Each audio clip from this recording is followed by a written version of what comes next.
Hello everyone, welcome to CLAT prep. आज है 4 जून 2025 और जैसा कि आपको पता है हम डेली न्यूज एनालिसिस करते हैं, फैक्चुअल एनालिसिस करते हैं और उसके साथ साथ 20 क्वेश्चंस की प्रैक्टिस भी करते हैं। तो चलिए उसी सीक्वेंस को कंटिन्यू करते हैं। आज का पहला क्वेश्चन है हमारे सामने, Which union territory was granted 85% job reservation for the local residents in June 2025? आपने देखा होगा कि जो जम्मू और कश्मीर का जब डिवीजन होता है, एक लद्दाख बनता है और दूसरा जम्मू एंड कश्मीर बनता है, ठीक है। तो उस समय लद्दाख को ये प्रॉमिस किया जाता है कि हम तुम्हें शेड्यूल नंबर 6 में डाल देंगे ATMM में, लेकिन नहीं डाला जाता है। फिर सोनम वांगचुक जो है वहाँ के, जो कि एनवायरमेंटलिस्ट हैं, वो वहाँ पर प्रोटेस्ट करते हैं और उसके बाद काफ़ी न्यूज़ में बनी रहती है न्यूज़। लेकिन अब जाकर वहाँ पर जो लद्दाख के लोकल लोग हैं उनको 85% क्या दे दिया गया है, गवर्नमेंट जॉब्स में लोकल लोगों को रिजर्वेशन दे दिया गया है। तो option number D is the right answer, Ladakh. और उसमें जो डोमोसाइल का प्रॉब्लम था उसमें भी कह दिया गया है कि अगर आप वहां पे रहते हो, नॉन लद्दाखी हो, तो आपको कम से कम 15 साल वहां पर रहना होगा। उसके बाद इस बात को कंसीडर के लिए लिया जाएगा कि आपको वहां का डोमोसाइल मिले या ना मिले। तो 15 years for the domicile of the Ladakh और साथ साथ 85% जॉब में क्या रहेगा, लद्दाख के लोगों को उनका रिजर्वेशन रहेगा। तो simple option number D is the right answer. The HEMA panel was constituted to investigate issues in which regional film industry। ये भी आज हमने डिस्कस किया था कि जो हेमा पैनल था, जो जस्टिस हेमा उसको लीड कर रही थी, इसको किसने बनाया था, केरला ने बनाया था, ठीक है। तो केरल में जो मलयालम फिल्म इंडस्ट्री है उसमें जो पोस एक्ट था, है ना, POSH पोस एक्ट जो 2013 में आया था, ठीक है, वर्क प्लेस में सेक्सुअल हैरेसमेंट से बचाता है, उसके अंडर में वहां पर जो एक्ट्रेस वगैरह थी उनके साथ सेक्सुअल हैरेसमेंट के केस निकल के आते हैं और बड़े बड़े एक्टर्स के, प्रोड्यूसर्स के नाम निकल के आते हैं, ठीक है। तो उसके बाद जो आपकी मलयालम फिल्म इंडस्ट्री थी उसको बंद भी कर दिया जाता है, सस्पेंड कर दिया जाता है, ठीक है। आज की न्यूज में हमने पढ़ा था कि कुछ लोगों ने उनके खिलाफ बोलने के लिए मना कर दिया था, तो न्यूज में भी आ गया, ठीक है। तो मलयालम फिल्म इंडस्ट्री होती है। Next, What is the primary reason cited for the granting 85% reservation? क्यों दिया गया है उनको 85% रिजर्वेशन? तो याद रखना, पहला टू प्रमोट टूरिज्म, ऐसा तो है नहीं। दूसरा to support local employment and preserve indigenous identity. तो option number B is the right answer, ठीक है। तो सिंपल सा याद रखना, अभी हमने पढ़ा भी था।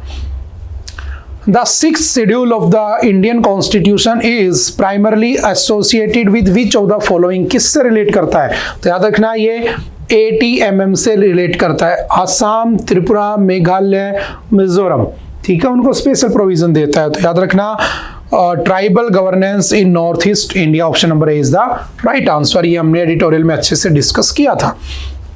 Which of the following areas are currently covered under the 6th schedule? तो कौन कौन से हैं?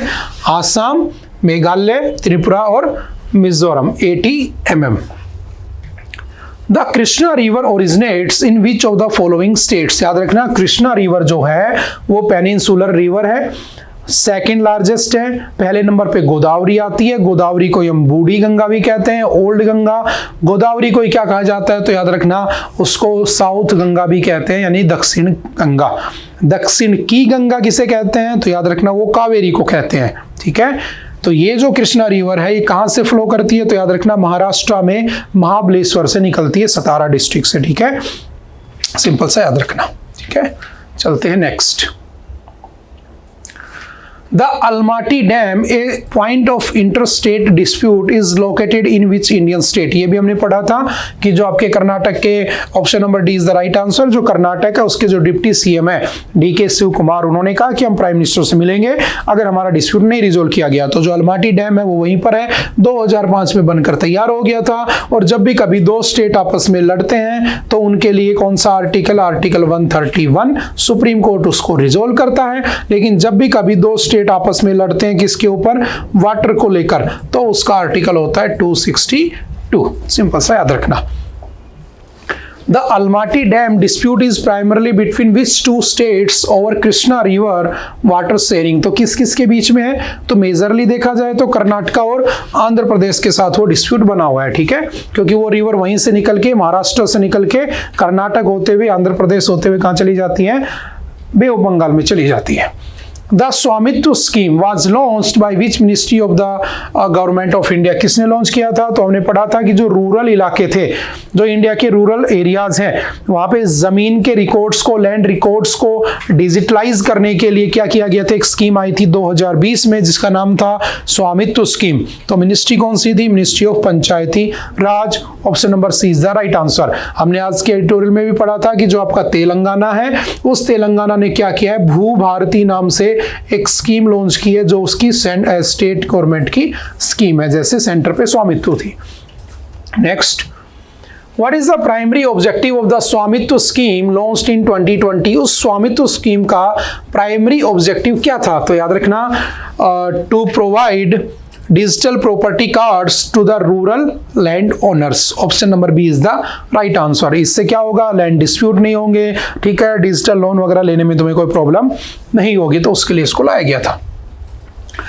When was the world bicycle day celebrated? तो क्या था कल? 3 जून को वर्ल्ड बाइसिकल डे बनाया था। Option number B is the right answer. Simple याद रखना। Which state government reserve 20% police jobs for Agniveer? आपने पढ़ा होगा, अग्निवीर स्कीम आई थी 2022 में, जिसमें आर्मड फोर्सेस के अंदर आपकी जॉब लगती है, तो उनको अग्निवीर कहा गया था। और अग्निवीर की जॉब होगी 4 साल के लिए। अगर 100% उसमें जाते हैं, रिक्रूटमेंट होती है, तो 25% को रिटेन किया जाएगा परमानेंट, 75% को क्या कर दिया जाएगा? रिटायर कर दिया जाएगा आफ्टर 4 ईयर। 4 साल की नौकरी बना दी है आर्मी की जॉब को। लेकिन जब आर्मी वाले वापस आएंगे तो क्या करेंगे? तो बहुत सारे स्टेट्स ने उनको रिजर्वेशन देना शुरू कर दिया है। तो अभी उत्तर प्रदेश जो है, यूपी, उसने कहा है कि अगर कोई अग्निवीर होगा तो उसके लिए हमारी यूपी पुलिस में 20% सीट उसके लिए रिजर्व रहेंगी। Option number B is the right answer. Next, in which country did Mount Etna volcano erupt recently? ये कल भी न्यूज में था, आज भी न्यूज में है, ठीक है। तो ये माउंट एटना कहां पर है? तो याद रखना, इटली के अंदर। ये बार बार इरप्ट हो रहा था। याद रखना, 3 तरह के वोल्केनो होते हैं। एक होता है एक्टिव वोल्केनो, जो लगातार टाइम के ऊपर उसमें से इरप्शंस होते रहते हैं, वाटर वेपर्स, है ना, धुआं वगैरह निकलता रहता है ना, लावा निकलता रहता है। एक होता है डोरमेंट। डोरमेंट वो होता है जो 200-300 साल में कभी कभी लावा निकल जाता है उसमें। एक होता है डेड वोल्केनो। डेड वोल्केनो वो होता है जो पिछले 1000 साल से इनएक्टिव है। तो ये कैसा है? एक्टिव है। कहां पे है? इटली में। तो 2 दिन से इसमें इरप्शन हो रहा है। पिछले 3-4 महीनों में काफी बार इरप्ट हो चुका है। तो मुझे बस इतना बताना कि इंडिया में कौन सा एक्टिव वोल्केनो है, और एक ही है, उसका नाम क्या है और वो है कहां पे, ठीक है। चलते हैं next. Who won the Norway Chess Classic tournament? तो किसने जीता है? तो D Gukesh. Option number B is the right answer. Next, in which state will basic military training be introduced for the student from class 1? देखो, है ना, पहली class से, ना, पहली क्लास, है ना, बच्चा 5 साल का होता है, 4-5 साल का होता है, उस बच्चे को मिलिट्री ट्रेनिंग देने की बात की जा रही है। तो कौन सा स्टेट है जिसने कहा है कि वो पहली क्लास से अपने यहाँ पर बच्चों को मिलिट्री ट्रेनिंग देगा? तो याद रखना कौन सा है आपका? Maharashtra. Option number D is the right answer, ठीक है। ये आज के द हिंदू में भी था, लेकिन ये 1 लाइनर था, तो हमने इसको क्वेश्चन में पिक कर लिया, ना कि आर्टिकल्स में, ठीक है। Next, where will be the Kheer Bhawani Mela be celebrated with enthusiasm? तो याद रखना, खीर भवानी मेला कहां पर मनाया गया है? तो जम्मू एंड कश्मीर। काफी न्यूज में था, ठीक है। चलते next. From which sport did Pradeep Narwal announce his retirement? और याद रखना, इस बार आरसीबी जीता है आपका आईपीएल, तो क्रिकेट या फिर फुटबॉल या फिर कबड्डी, यहां से क्वेश्चन आ सकते हैं। स्पोर्ट्स से डेफिनेटली क्वेश्चन आएगा, क्योंकि ये बहुत अच्छी न्यूज बन चुकी है, ठीक है। तो सारे स्पोर्ट्स पढ़ लेना, कि ऐसा ना हो क्रिकेट पढ़ के छोड़ दो। ये छोटे छोटे पॉइंट भी याद रखना। कबड्डी से उन्होंने रिटायरमेंट ले लिया है, ठीक है। इनको क्या कहते हैं? किंग ऑफ दुबई भी कहते हैं, ठीक है। सिंपल से याद रखना, Pradeep Narwal. What was the primary focus of the Hema committee formed in the Malayalam film industry? ये भी हमने पढ़ा था। जो हेमा कमेटी थी उसका फोकस क्या था? Sexual harassment and the workplace safety के लिए इसको बनाया गया था, ठीक है, जो मलयालम फिल्म इंडस्ट्री को सस्पेंड कर दिया था। Vanadium pentoxide is being researched for which of the following potential medical applications? तो इसको ब्लड क्लोटिंग एनहांसमेंट के लिए यूज किया जाता है, ठीक है। उसके बाद चलते हैं next. Which team won the Indian Premier League IPL 2025 title. ये तो आप जानते ही हो, कब से शुरू हुए थे IPL? 2008 से। इस बार कौन जीता है? तो इस बार आपका RCB रॉयल चैलेंजर्स बैंगलोर इसको जीत गए। तो सिंपल सा वन लाइनर में याद रखना। चलते हैं नेक्स्ट। आई थिंक आज के लिए इतना ही था। आई होप कि आपको बातें समझ में आई होंगी। फिर भी अगर किसी तरह का कोई डाउट रहता है तो आप आकर मिल सकते हैं, पूछ सकते हैं। ओके बाय बाय, मिलते हैं फिर कभी दोबारा से। Thank you, have a nice day.